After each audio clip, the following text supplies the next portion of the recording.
Om de 100ste stjerdag van Mata Hari heen binnen er al je activiteiten ingehouden. Houdt het Fries Museum een grote expositie, verschijnen er naaie publicaties en loopt actrice Ted Roosendaal met haar voorstelling naar Parijs, als uittrap van een tournee terug Nederland. Maar in Friesland lijken we nog altijd net terug te weten of we Mata Hari nou al of net in die erm sluiten moeten. We rijden wel eens net uitpraten hoe de spionnen, courtisanen, doenseres. Maar kennen we haar wel goed genoeg?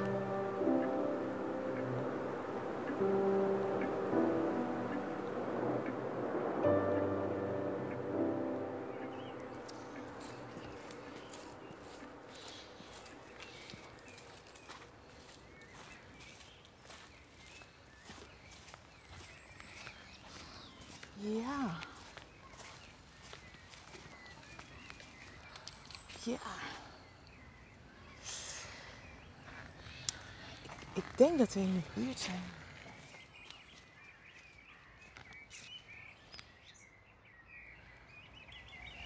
Dit is dat de plekje is.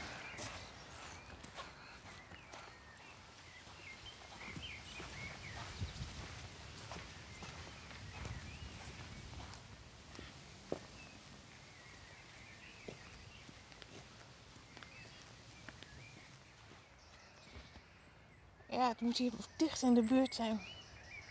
Maar ik heb het idee dat het nog net iets meer dan daar is. We zoeken het polygoon. En dat ligt ten zuiden hiervan. Ja, de boel is ook veranderd in 100 jaar.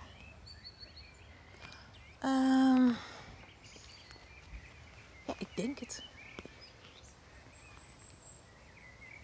We zitten er niet ver vandaan. Dat is iets wat zeker is. Ik heb het gevoel dat we staan op, zeg maar, misschien wel 150 meter van de plek waar het gebeurt. Dan denk ik, dat is al heel erg mooi. Dat is prachtig. Maar ja, niemand heeft verteld van precies daar in het polygoon, bij dat bosje of wat dan ook, is neergeschoten.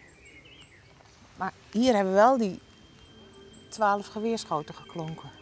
Of 11 moet ik zeggen, want er zit altijd een met een losse vlodder bij zo'n peloton.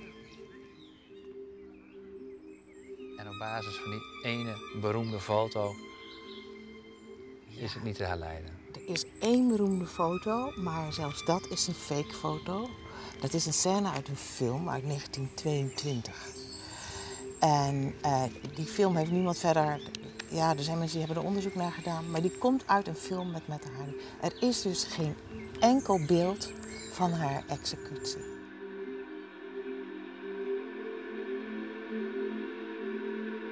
Er worden meer beelden gebruikt.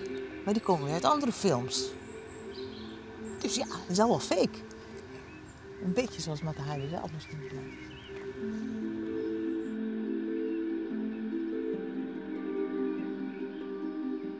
Een graf is er ook niet. Een graf is er niet. Sterker nog, haar lichaam is ter beschikking gesteld aan de wetenschap, heet dat geloof ik tegenwoordig. Maar zij is gewoon door studenten als proefmateriaal gebruikt. En haar hoofd is gescheiden van de romp. En dan gaat er dan ook weer zo'n gerucht over, namelijk dat dat hoofd ergens zou zijn. En dat het nu verdwenen is, maar niemand heeft ooit dat hoofd gezien. Dus het is net alsof ze in rook is opgegaan. Ja.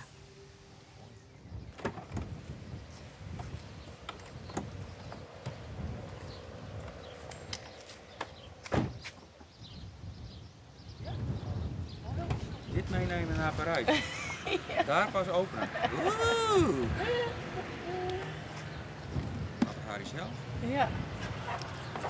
En nu het voedselpakket. Heerlijk. Waar zit dat in? Van alles. Maar de Waar zit die in? hierin. Hierin. Wat maakt er nog in dan? Nou, we gaan mooi genoeg ruimte, hé. Ja. Die vogel, ja. Nou, maak even zien. Dan ga ik Mata Hari. Doe haar binnen. Headset. Je zit mijn broek er al in? Nou, wat drinken. Script. Ja. Ja, dat is maar echt. En wie is een jonge vrouw die naar Parijs daar woont? Ja, ik woon naar Parijs, ja. En ook Jimme. Nou ja, en de droom is eigenlijk al heel wat jaren ontstaan. In 2013 en 2014 wie in Remco en ik op paard door Friesland. En toen ik het schreeuwde, wou ik eigenlijk al dat ik dacht, nou die vaststelling moet eigenlijk eens een keer in Parijs spelen. En toen had ik alles al bezocht, maar dat slagen de hele tijd net. En nu ben we 2020 en dan gaan we eindelijk naar Parijs. Ja, ja, ik had er zin in.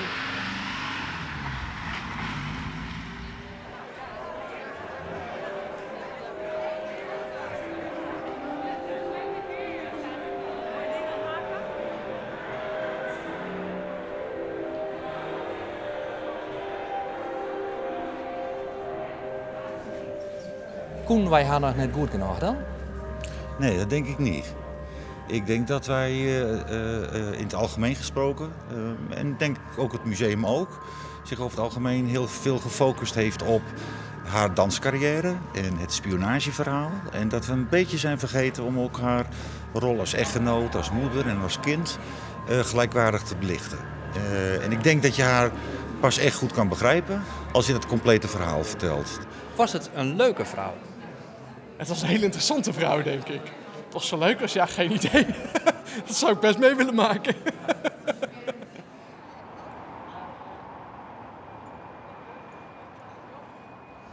Of ik Mata Hari nou een leuke vrouw vind, dat weet ik eigenlijk niet. Ik vind haar later wel leuker dan in het begin. Want toen ik met haar begon, toen ik me in haar begon te verdiepen, vond ik haar echt een verschrikkelijk vervelend mens. Altijd maar met zichzelf bezig. En tot ik de brieven las die in het Tresor liggen. En dat was dan vlak na haar scheiding. En dat was een periode in haar leven dat ze vocht voor haar dochtertje. Dat ze bij zich wilde hebben. Maar ja, dat lukte allemaal niet. En ze wilde graag zelfstandig bestaan opbouwen. En daar heeft ze alles voor gedaan om dat voor elkaar te krijgen. En toen dacht ik ineens, nou, jij hebt doorzettingsvermogen, jij hebt lef. En je gaat zomaar naar Parijs. En toen ben ik heel anders over haar gaan denken. Dan zult u begrijpen dat ik niet ging. En nu, in een wanhoopsbui, heb ik mijn laatste geld genomen en ben naar Parijs gegaan om een betrekking te zoeken. Ik verzeker u dat het moeilijk is voor iemand zoals ik om me fatsoenlijk te redden en dat ik voor menig hard geval sta. Maar meer dan mijn best doen kan ik niet. Ik weet zeer goed dat mijn familie niet gelijk staat met die van John.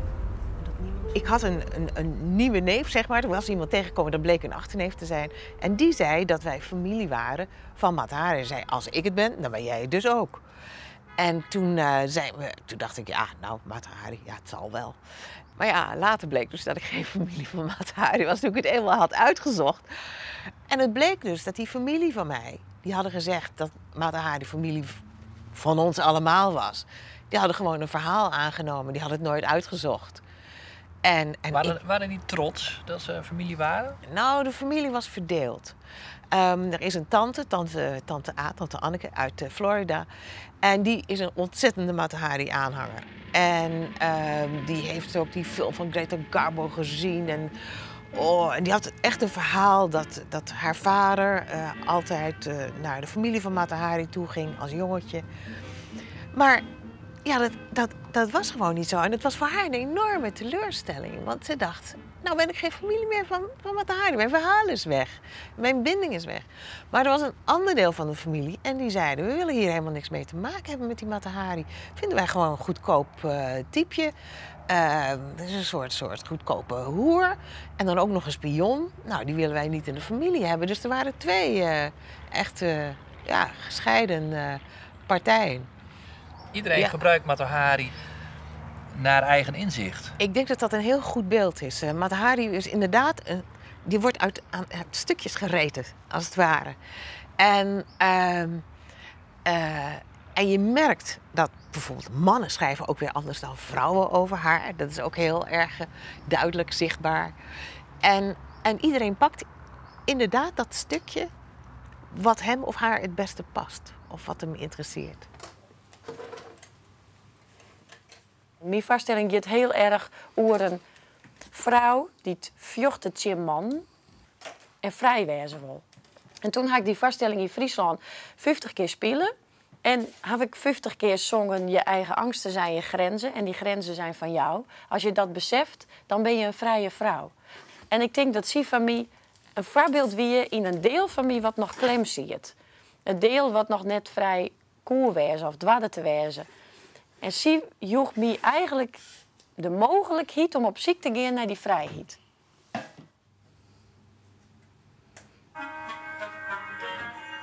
Dus toen ik dat 50 keer speelde hier en 50 keer die zinnen uitsprutsen hier, heb ik een eind maken om mijn relatie. En toen ben ik verhuizen naar Londen. En daar ben ik echt op zoek gegaan naar mijn eigen vrijheid. Zonder dat dat beperkt was door mijn achtergrond of mijn omjouwing. En nu 3 jaar later speel ik eigenlijk de voorstelling op Nij. En nu als de vrouw die ik geworden ben. En ik denk dat ze me heel erg geholpen had om op zoek te gaan naar de vrijheid. Wat je nodig hebt is je eigen fantasie. Gebruik het, daar is het voor. Maak van je leven een illusie en niemand heeft het door. Maak gebruik van je sensualiteit. Laat je grenzen gaan. Kies je eigen identiteit. Goed in, ga ervoor staan. Je bent een vrouw. Ik denk dat er op dit moment meer vrouwen in haar geïnteresseerd zijn dan zeg maar 40 jaar geleden. Toen waren het veel meer mannen. Ze fantaseerde haar eigen leven en ze speelde daar zelf de hoofdrol in. Ik denk dat vrouwen dat ook wel leuk vinden hoor. Om dat zo te bekijken. Los van dat seksuele. Maar dat je daartoe in staat bent. Gewoon maar in je uppie om dat te doen. Ik denk dat heel veel vrouwen dat... nou, dan zouden we dat ook wel willen. De eerste gedachte die opkomt. Toen de trein Parijs naderde en ik alleen voor het eerst van mijn leven aan het Gare du Nord stond, dacht ik een moment: God, wat ben ik begonnen? Met bijna geen geld. Maar tegelijk met die gedachte kwam de courage. En ik dacht: en avant.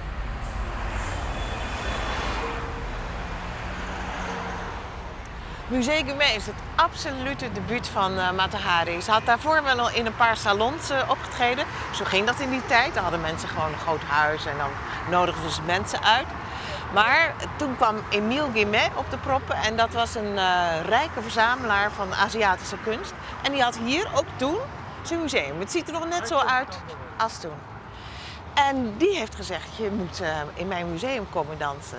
En dat hebben ze toen geregeld. Omdat ze al Oosterse dansen deed? Omdat ze Oosterse dansen deed. Dus hij vond het prachtig passen bij haar.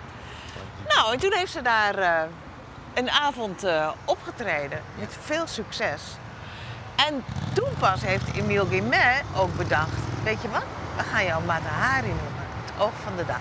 Dat was niet Mata Hari's idee?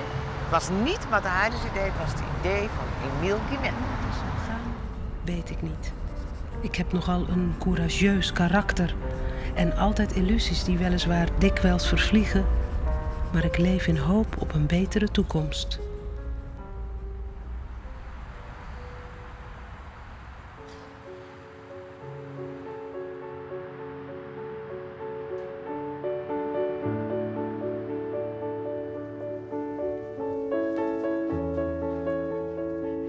Hey Ted.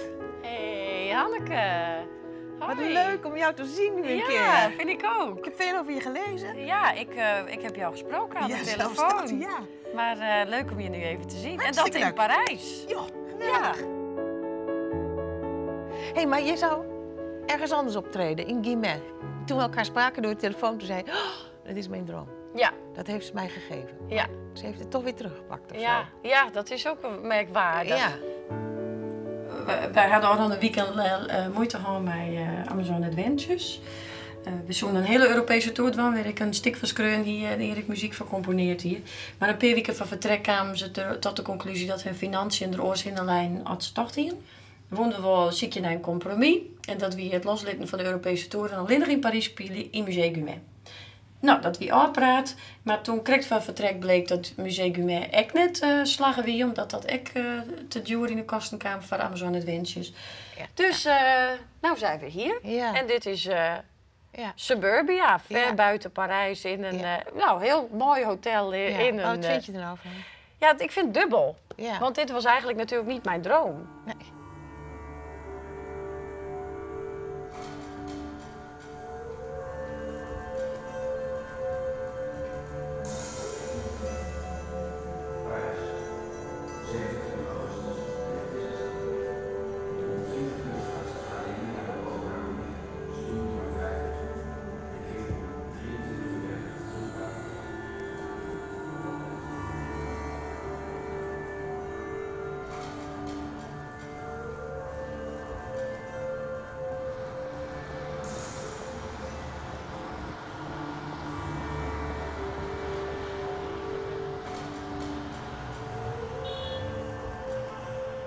dit is het Olympia Theater.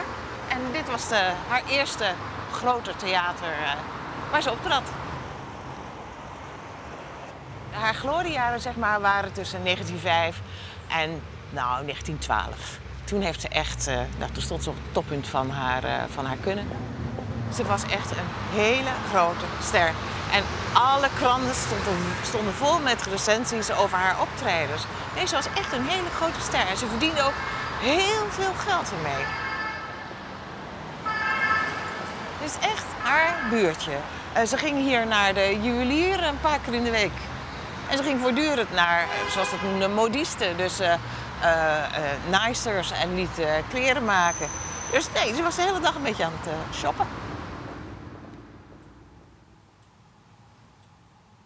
In een andere situatie, als ik net zo graag naar Parijs wilde hier, dan had ik misschien wel zeggen, ja, dag, ik ga net met ik ga net met die man die want die vertrouw ik niet meer, dus ik ga net heen. Maar omdat het dan zo graag was, denk ik, ik toch en dan sjof het wel. Ik denk dat artiesten op een bepaald niveau heel kwetsbaar zijn, omdat ze altijd heel graag willen.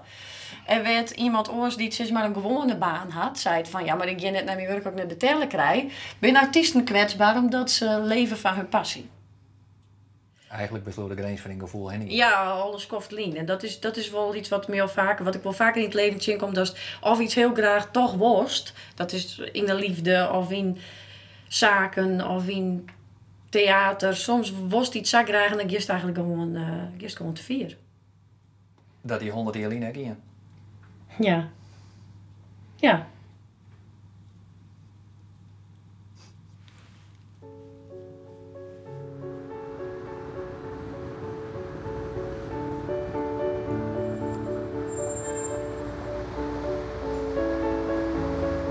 Hier heeft Mata Hari gewoond, in het Grand Hotel, tegenwoordig het Intercontinental.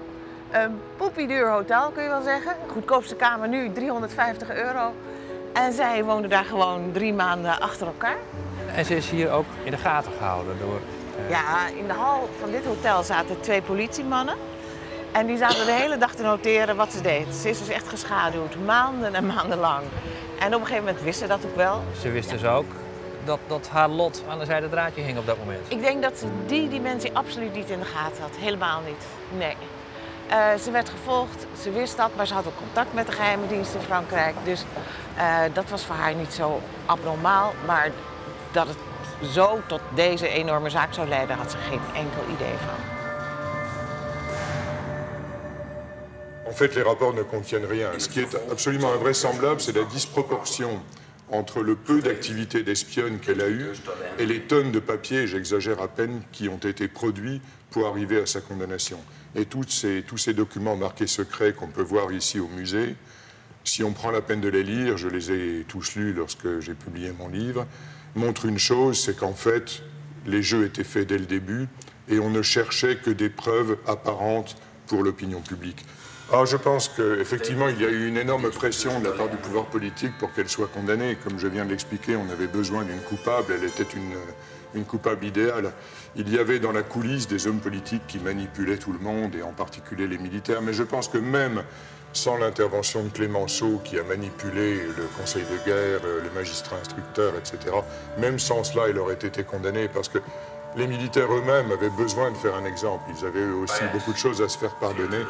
Donc elle tombait vraiment au bon moment pour eux et au mauvais moment pour elle.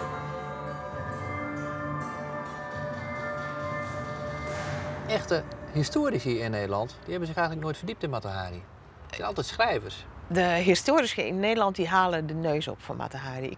Dan zeggen ze, Mata Hari, dat vinden ze echt beneden hun waardigheid.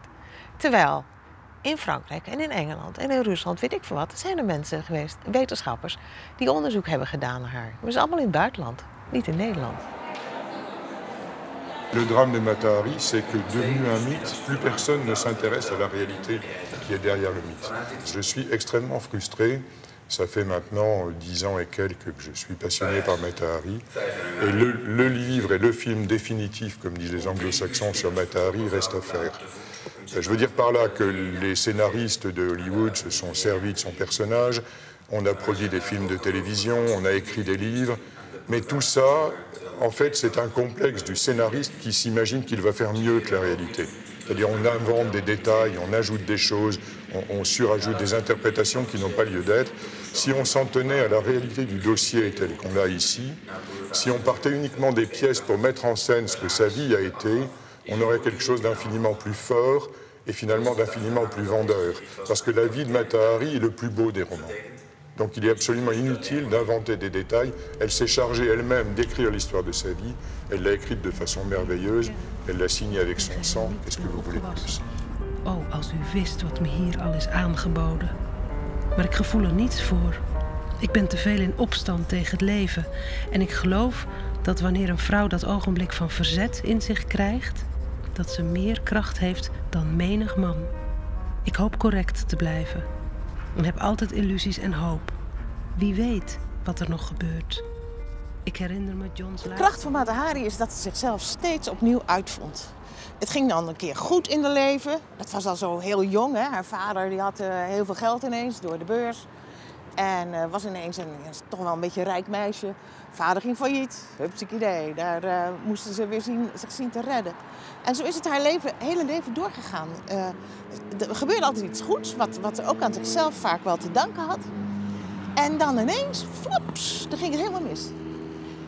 En dan kwamen ze toch weer bovenop. Dus ze heeft een enorme wilskracht. En ja, dat keer goed. Ze vond zichzelf opnieuw uit, steeds weer.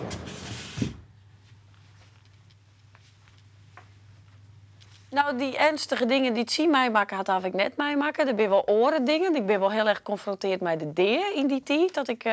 Dat ik in première ging met Mata Hari. Ik ging naar zo'n onderzoek, bevolkingsonderzoek. Als 30 jaar ben ik als vrouw bevolkingsonderzoek doen. En toen kwam eruit dat het dus helemaal mis weer. Dus, en ik moest heel snel opereerd worden. Dus het is toen al je kreeg goed gaan. Dat gaat dan op baarmoederhalskanker. Dat is al je kreeg goed gaan. Ik ben op tijd geholpen. En daardoor weer het gevaar in principe geweken. En het is dus dat bevolkingsonderzoek wat eigenlijk mijn leven red had. Dat het op tijd ontdekt is. En dat weer in de tijd dat ik dus bijna in première ging zo met Mata Hari. Dus dat weer heel gek dat ze samen doen. En bij Mata Hari had ik jong dat ik dacht, de kracht zit hem in het teruggaan. Ondanks teerslagen die we alle keer in ons leven meisje. Soms ben de klappen nog zo hut, maar het gaat om het opstaan. En ik denk dat ze daar meester in weer. Dat ze altijd weer hoe rijden die en het gewoon altijd weer op nij bezocht.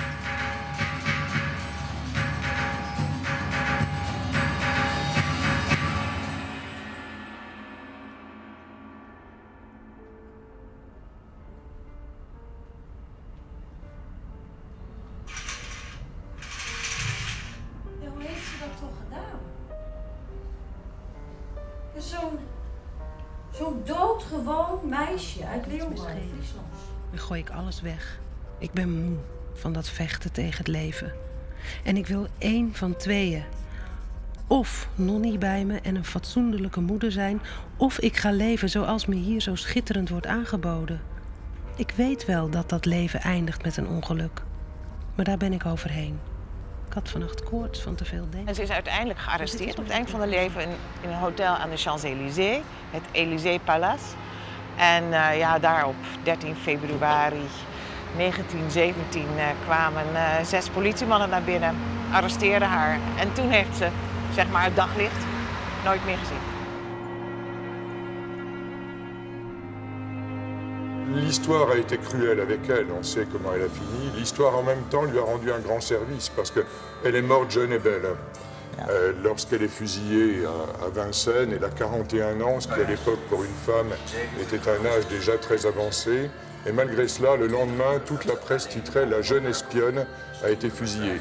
Et grâce à ce destin hors pair, finalement, elle restera toujours une jeune espionne, une jeune femme jolie, belle, qui nous fascine. Als vrouw moet je sterk zijn. Zo sterk als je maar kan. Je moet je nooit beperken tot enkel vrouw zijn van een man. Je eigen angsten zijn je grenzen. En die grenzen zijn van jou. Als je dat beseft, dan ben je...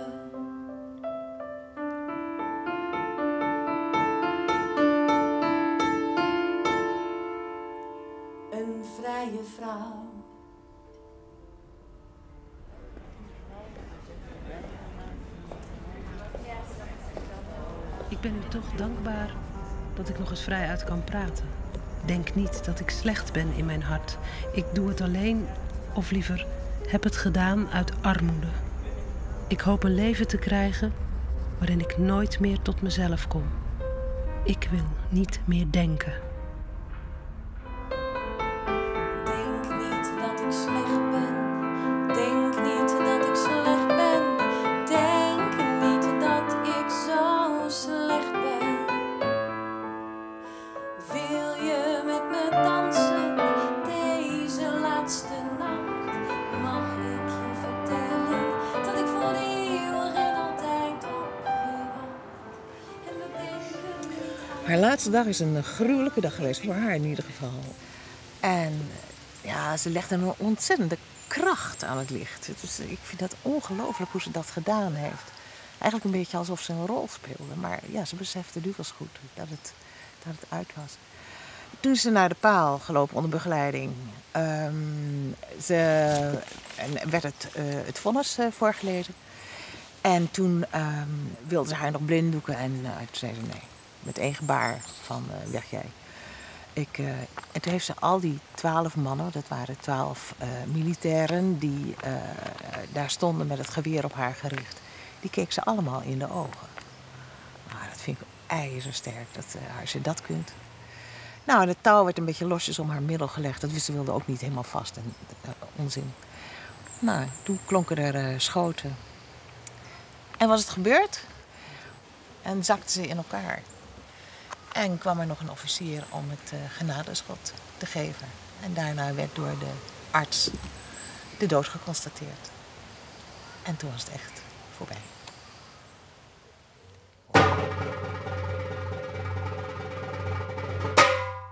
Ik ben Mata Hari, het oog van de dag.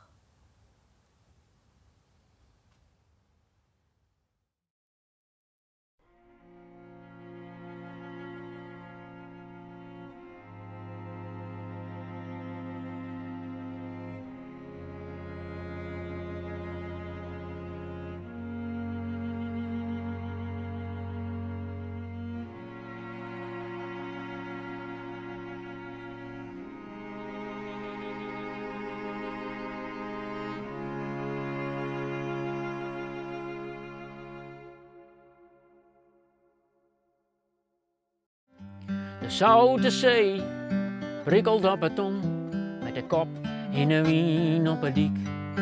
Daar verneem je de kracht van de natuur, weerbarstig die wil niet omlieg. Dus hij wie het won, zo'n 500 jaar bruiken wij nou het land van de zee. Met de berry op de schouders, in de schop en de haan, misschien waar ik de raas wel niet weest.